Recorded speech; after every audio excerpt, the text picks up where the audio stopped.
चलिए तब सामान्य हिंदी में हम लोग अपठित गद्यांश का जो 5वां क्लास है वो हम लोग स्टार्ट करते हैं। 2 दिन पहले शनिवार को हमने आपके ग्रुप पर ये गद्यांश डाल दिया था। आज केवल मैं टेस्ट लूंगा आपका एक तरीके से कि आप अच्छे से इसको हल कर पा रहे हैं कि नहीं। ठीक, तो जिससे जो प्रश्न पूछेंगे उत्तर की अपेक्षा उसी से करेंगे। तो एक एक चीज को पहले गद्यांश को हम लोग पढ़ लेते हैं और उसके बाद हम देखते हैं कि कितने लोग उसको सही से हल कर पा रहे हैं।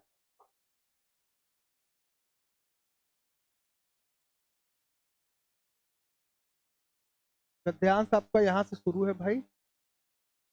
ठीक, भारत का प्राचीन इतिहास अपनी अनूठी धरोहर के लिए प्रसिद्ध है, जिसमें विज्ञान, कला और साहित्य का समृद्ध मिश्रण है। सिंधु घाटी सभ्यता की योजनाबद्ध शहरीकरण और जल निकासी प्रणाली यह दर्शाती है कि उस समय समाज में उन्नत वैज्ञानिक सोच और संगठन क्षमता थी। इसकी वास्तुकला और व्यापारिक संबंध भी उसकी उत्कृष्टता को क्या करता है, दर्शाता है। साथ ही वैदिक साहित्य ने गणित और खगोल शास्त्र के सिद्धांत को नई दिशा प्रदान की। ऋग्वेद और यजुर्वेद में खगोलीय घटनाओं और गणना की जटिलता तथा पद्धतियों का वर्णन मिलता है, जिससे प्राचीन इतिहास में वैज्ञानिक दृष्टिकोण क्या होता है, स्पष्ट होता है। पतंजलि के योग सूत्र ने मानसिक और शारीरिक स्वास्थ्य पर गहरा प्रभाव डाला, जिससे योग एक महत्वपूर्ण साधन बन गया। इसके अलावा सम्राट अशोक ने कलिंग युद्ध के बाद अहिंसा और नैतिकता को बढ़ावा दिया, जिसने भारतीय समाज को नई सांस्कृतिक दिशा दी। उनके शिलालेख बताते हैं कि अशोक ने धर्म और मानवता पर जोर दिया। फिर भी बाहरी आक्रमणों और आंतरिक संघर्षों ने इसे समृद्ध परंपरा को प्रभावित किया। औपनिवेशिक युग में प्राचीन भारतीय ज्ञान को उपेक्षित कर दिया गया, जिससे उसकी महत्ता क्या हो गई। हाँ, इसको कहते हैं इंग्लिश में डोमेनियन कंट्री। ठीक है, एक ऐसा देश, ठीक है, जिसपे दूसरा कोई समृद्धशाली देश उसको व्यापारिक गोदाम के रूप में क्या करता है, यूज करता है। यानी एक तरीके से वह देश जो किसी देश का व्यापारिक गुलाम हो उसे क्या कहते हैं, औपनिवेशिक कंट्री कहते हैं ना। तो जो लोग ऑनलाइन देख रहे हैं वो इसका स्क्रीनशॉट ले लें और उस गद्यांश को पढ़कर वो भी प्रश्न को हल करने का क्या करें, प्रयास करें। तो एक बार स्क्रीनशॉट ले लीजिए, फिर हम लोग एक एक प्रश्नों पर क्या करते हैं, डिस्कस शुरू करते हैं। तो गद्यांश से संबंधित प्रश्न को कैसे हल किया जाता है वो हमने आपको बता दिया है। पहला प्रश्न हमारा, सिंधु घाटी सभ्यता की कौन सी विशेषता गद्यांश में बताई गई है। ऑप्शन ए है धार्मिक अनुष्ठान, ऑप्शन बी है योजनाबद्ध शहरीकरण और जल निकासी प्रणाली, केवल कृषि विकास या वास्तुकला की कमी। पीछे बताओ भाई, देख के बताओ पीछे एकदम क्या है, मोबाइल नहीं है तो देखो उसमें पढ़ो क्या बताया गया है। सिंधु घाटी सभ्यता की कौन सी विशेषता गद्यांश में बताई गई है।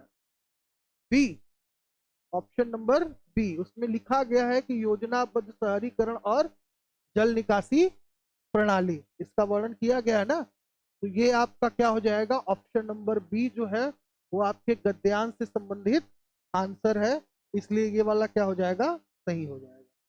चलिए दूसरे प्रश्न को देखते हैं, जिससे पूछेंगे वही बताएगा। वैदिक साहित्य ने किन क्षेत्रों में योगदान दिया है, बताओ जी। सी, गणित और खगोल, क्योंकि उसमें दिया है कि यजुर्वेद में क्या किया गया है, ऋग्वेद और यजुर्वेद में क्या किया गया है, खगोल संबंधी चीजों का वर्णन किया गया है। चलिए प्रश्न संख्या 3 को देखते हैं, आप लोग अच्छे से हल कर पा रहे हैं। पतंजलि के योग सूत्रों का मुख्य प्रभाव किस पर था, बताओ पीछे।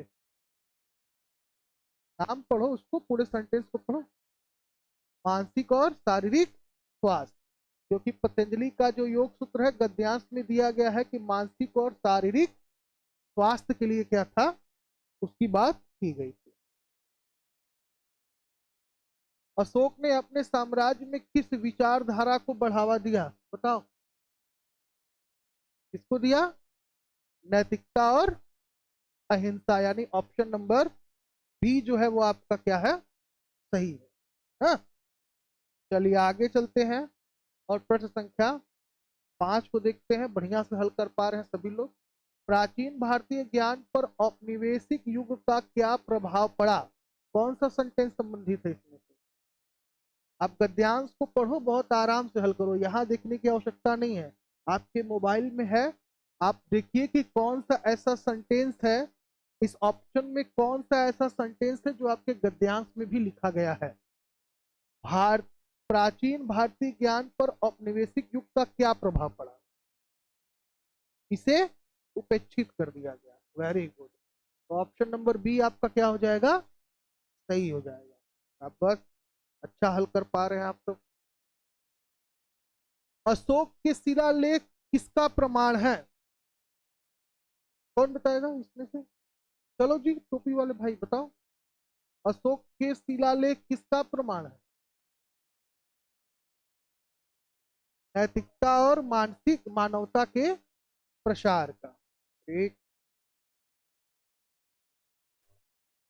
वैदिक साहित्य में खगोलीय घटनाओं का उल्लेख किसके लिए महत्वपूर्ण था? धार्मिक अनुष्ठानों के लिए, गणितीय सिद्धांतों के विकास के लिए, सैन्य रणनीति की, किसी की योग्यता? तो आपके सेंटेंस गद्यांश में क्या है? गणितीय सिद्धांतों के विकास के लिए। गद्यांश के अनुसार सिंधु घाटी सभ्यता के लोगों की कौन सी क्षमता दर्शाई गई? धार्मिक अनुष्ठानों की, संगठन क्षमता और वैज्ञानिक सोच, यही है ना? संगठन क्षमता और वैज्ञानिक सोच की, इसका वर्णन किया गया है। ठीक, आगे चलते हैं। पतंजलि के योग सूत्र ने किस पर जोर दिया? मानसिक और शारीरिक संतुलन। प्राचीन भारतीय परंपरा पर किसने गहरा प्रभाव डाला? प्राचीन भारतीय परंपरा पर क्या वर्णन है आपके गद्यांश में, क्या लिखा गया है? पूरा सेंटेंस पढ़िए।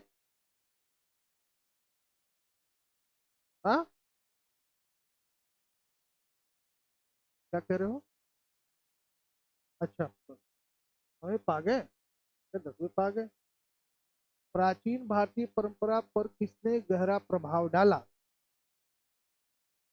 केवल आंतरिक विवादों ने, बाहरी आक्रमण और आंतरिक संघर्षों ने, केवल आर्थिक समस्याओं ने, या शिक्षा की बढ़ती दर ने? तो ऑप्शन नंबर बी आपके गद्यांश से रिलेटेड है, गद्यांश में इसका वर्णन किया गया है। तो इस तरीके से आपका ये गद्यांश मात्र जो है कुछ मिनटों में हल हो गया। अब हम ये उम्मीद कर सकते हैं, ये आशा कर सकते हैं कि आप गद्यांश से संबंधित चीजों को आराम से हल कर लें। ठीक, तो गद्यांश के चीजों पर कल एक और क्लास लेंगे, उसके बाद हम लोग व्याकरण आरंभ